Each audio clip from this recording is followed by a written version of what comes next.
So now we will see about some of the nomenclature which is used in the ECG. So we will consider only one lead, lead 2, and with respect to that I will explain how various waves are named. Okay, so this is a heart,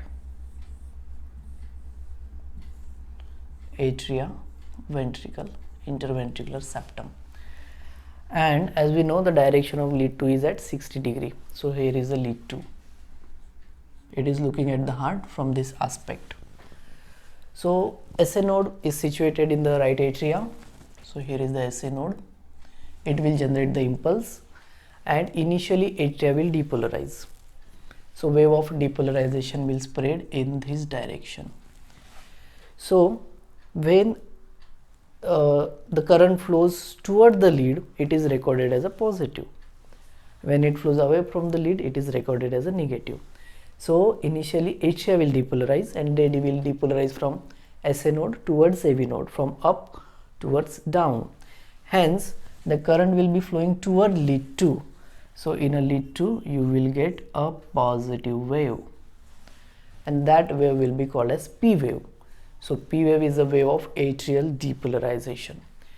Then the current will reach AV node, and AV node there will be slight delay. Hence no activity will be recorded in the ECG.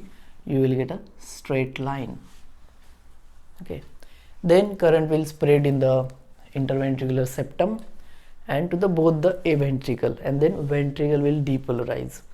And ventricle will depolarize, there will be a QRS complex. This is a Q wave, this is R, and this is S.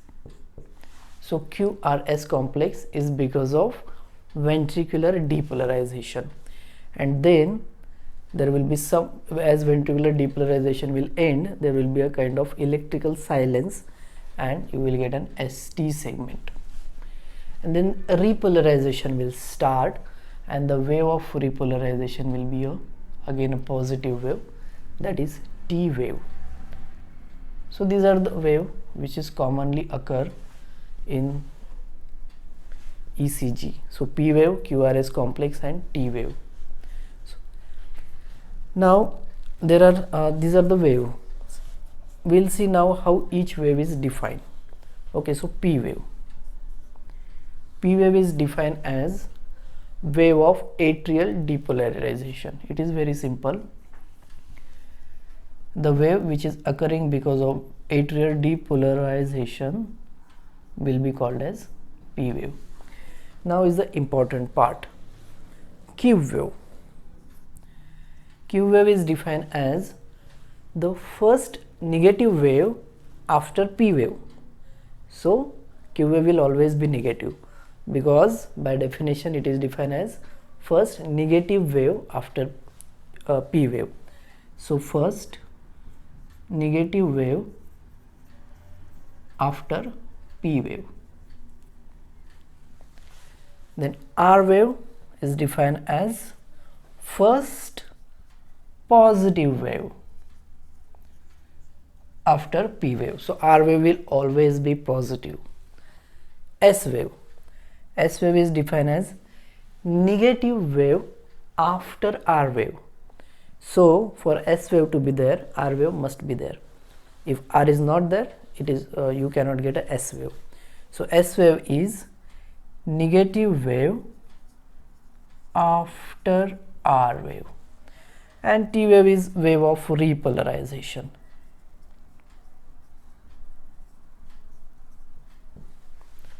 P wave is wave of repolarization. Now why it is important? So in all the leads you may not get all the three waves of QRS complex. Sometimes you can get Q and R, and sometimes there will be R and S. So QRS complexes rarely you can get in all the leads.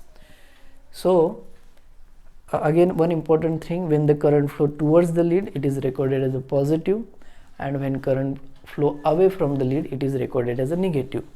So this was the direction of lead 2, and if you see lead AVR, it is diagonally opposite. So here is the AVR. AVR, the recording the activity of heart in this direction. So when the current is flowing toward lead 2, at the same time current is flowing away from lead AVR. So these two leads will be exactly opposite. They will look like mirror images of each other.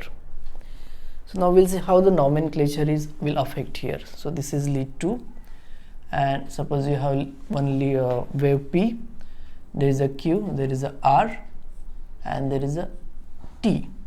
P, sorry, I'll explain it later. So this is what you get in lead 2. The same time current is flowing away in AVR, so you will get a mirror image picture. So if you see lead AVR, there will be this kind of complex you will get. Now we will name them. Which is this wave? It's a wave of atrial depolarization. We will call it as a P wave. And which is this wave? The first negative wave after P wave is to be called as Q wave. So this will be a Q wave. Which is this wave? First positive wave after P wave is R wave. So we will call it R wave. S wave is not there. And what is this wave? This is a wave of ventricular repolarization. That will be a T wave. Now same we will see in AVR. This wave will be P wave. It is because of atrial depolarization. Now what is this wave? This is not Q, because Q wave is first negative wave after P wave. This is not negative. So that's why this is first positive wave after P wave, and that's why it will be called as R wave. So the wave which we call Q in lead 2, the same wave we will call R in lead AVR. And this will be negative wave after R wave, so that will be S wave. And this is T. So the Q wave here we called Q wave, here the same wave we called R wave, and here what was R, it has become S here, and the T and P, they remain the same. So nomenclature is important when you name the waves in the QRS complexes. So that was about the waves. There are certain other waves like U wave also. We may discuss at some other point. Okay. Now that was about waves. Then we will discuss something called as segments. Segments are isoelectric points. So isoelectric point means there is no activity occurring there. They are flat, they are straight line. So if you see here, you can see this one straight line. Okay. So this is an isoelectric point, this one. So that is what is PR segment. PR segment. Why PR, why not PQ? Because Q wave always may not be there. So by convention we call it as a PR segment, but it is defined as end of P wave to beginning of QRS. It does not include any wave, it's a segment. So end of P wave to beginning of QRS, that will be called as PR segment. Another segment, if you can see here, is the ST segment. So ST segment is end of T wave to end of S wave or end of QRS to beginning of next T wave. So ST segment, it will be end of QRS to beginning of T. So this one is a ST segment. And there is one more segment, that is called as TP segment. It end of one T wave to beginning of next P. So this segment, that is called as TP segment, TP. So these are the three segments you can see. Now this ST segment may be deflected. So there may be ST segment elevation, there may be ST segment depression. But PR segment and TP segment, they will always remain same. That's why they form the baseline. So they will form the baseline with respect to which you can measure the deflection of the various waves, maybe P wave, QRS, or maybe ST segment. So baseline is formed by PR segment and TP segment. Then that is about the segment. So we have seen the waves and we have seen the segment. Now the third important part is the interval. So there are something called as intervals. I'll write here. Interval includes waves and segment. So there are wave plus segment will constitute an interval. So one interval is called as PR interval. PR interval.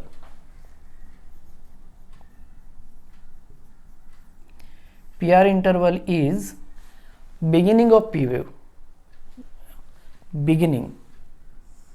So beginning of P wave to beginning of QRS complex, that is PR interval. So PR interval will include P wave plus PR segment. P wave plus PR segment will be PR interval. Another important interval is a QT interval. QT. So QT interval is beginning of QRS to end of T wave. Beginning of QRS to end of T wave. So QT interval will include QRS plus ST segment plus T wave.